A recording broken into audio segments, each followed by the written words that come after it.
I'm Ed Clark. I am the president and co-founder of the Wildlife Center of Virginia, which is a teaching and research hospital for wildlife medicine located in the Shenandoah Valley of Virginia.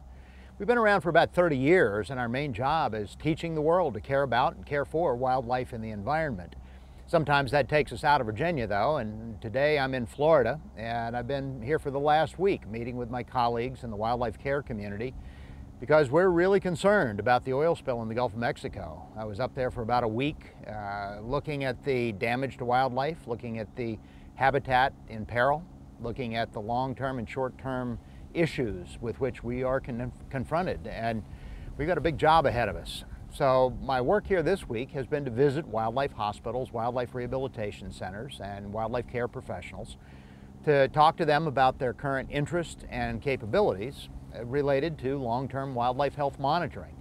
This oil spill is so enormous, its reach is so far beyond anything that we can imagine or that we could ever have predicted, that any of our past strategies for dealing with this kind of thing are simply out the window. They're just not big enough, they're not good enough, they're not thorough enough, they're just not going to work here. We're going to have to make it up as we go, and it's going to have to be better than we've ever done. We are going to be looking at strategies that go beyond cleaning oil off wildlife. Obviously, that's the dramatic image we see in the media. That's the thing that breaks our hearts when we see the birds struggling in that brown pudding of spilled crude oil. And that is a tragic thing. But the crude oil in the environment is really far more insidious, far more sinister, far more subtle, but far more profound.